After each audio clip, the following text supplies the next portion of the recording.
नमस्कार. माय रेसिपीज मराठी या आपल्या यूट्यूब चॅनलवर तुमचे मनापासून स्वागत. आज मी बनवत आहे मूग डाळीपासून सकाळच्या नाश्त्यासाठी झटपट तयार होणारी हेल्दी आणि टेस्टी अशी रेसिपी. सकाळचा नाश्ता हा पौष्टिक असला म्हणजे दिवसभर आपल्याला एनर्जी टिकून राहते. हा मूग डाळीपासून बनवलेला हेल्दी आणि टेस्टी असा नाश्ता बनवायलाही तितकाच सोपा आहे आणि लहानांपासून मोठ्यांपर्यंत सर्वांना हा नाश्ता खूपच आवडेल. त्यासाठी इथे मी 1 वाटी मूग डाळ एका बाउलमध्ये घेतली आहे. आता या डाळीमध्ये भरपूर पाणी ओतून हाताने अशा प्रकारे ही डाळ 2 वेळा स्वच्छ धुवून घ्यायची आहे. यातील पाणी काढून टाकावे. अशा प्रकारे ही मूग डाळ मी इथे 2 वेळा स्वच्छ धुवून घेतली आहे.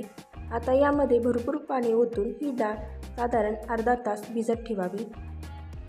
आता अर्धा तास इथे झालेला आहे आणि ही डाळ देखील छान भिजली आहे.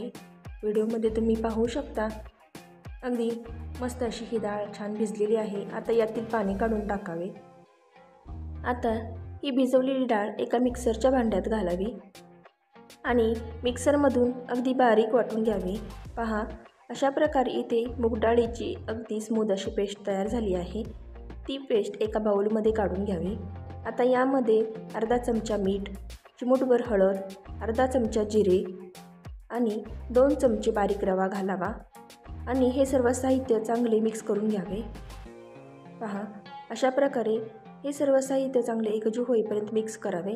हळदीमुळे या मूग डाळीच्या पेस्टला छान असा कलर आलेला आहे. आता यामध्ये जो रवा घातला आहे तो थोडा वेळ भिजू द्यायचा आहे. त्यासाठी यावर झाकण ठेवून 5 मिनिटे भिजू द्यावे. आता 5 मिनिटानंतर पुन्हा यावरील झाकण काढून चमच्याने व्यवस्थित मिक्स करून घ्यावे. आता यामध्ये पाव चमचा आलं लसूण पेस्ट, 2 चमचे बारीक चिरलेला कांदा, 2 चमचे बारीक चिरलेला टोमॅटो, आवडीनुसार बारीक चिरलेली हिरवी मिरची, आवडीनुसार बारीक चिरलेले गाजराचे काप आणि बारीक चिरलेली थोडीशी कोथिंबीर घालावी. चमच्याने हे सर्व चांगले मिक्स करून घ्यावे.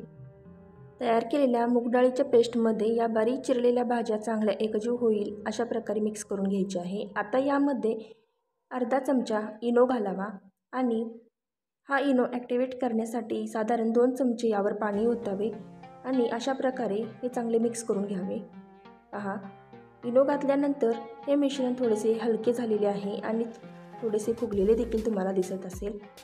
आता लगेचच एका पॅनमध्ये 2 चमचे तेल ओतावे आणि तेल चांगले गरम झाले की यामध्ये हे सर्व बॅटर घालावे.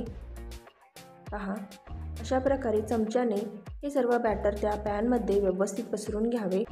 पहा, अशा प्रकारे हे बॅटर या पॅनमध्ये व्यवस्थित एकसारखे पसरून घेतले आहे. आता यावर थोडेसे लाल तिखटाची पावडर भुरभुरावी आणि बारीक चिरलेली कोथिंबीर यावर घालावी आणि झाकण ठेवून मध्यम आचेवर साधारण 2 ते 3 मिनिटे चांगले वाफवून घ्यावे.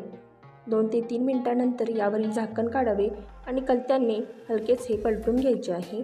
अशा प्रकारे आता एका सुरीच्या साहाय्याने याचे अशा प्रकारे मधोमध 2 भाग करून घ्यायचे आहेत. पूर्णपणे हे कट करायचे नाही तर मध्यभागी थोडेसे हे कट करून घ्यायचे आहे. आता यावर 1 चमचा तूप घालावे आणि खालच्या बाजूने साधारण 2 ते 3 मिनिटे मध्यम आचेवर चांगले परतून घ्यायचे आहे. दोन्ही बाजूंनी छान खमंग खुसखुशीत होईपर्यंत हे भाजून घ्यायचे आहे. आता हा नाश्ता दोन्ही बाजूने छान असा लालसर तांबूस रंगावर खरपूस भाजून झालेला आहे. एका प्लेटमध्ये हा काढून घ्यावा. अशा प्रकारे मूग डाळीपासून सकाळच्या नाश्त्यासाठी हेल्दी आणि टेस्टी रेसिपी तयार झाली आहे. तुम्हाला जर आजची रेसिपी आवडली असेल तर लाईक आणि शेअर करा. चॅनलवर नवीन असाल तर सबस्क्राईब करायला विसरू नका. धन्यवाद.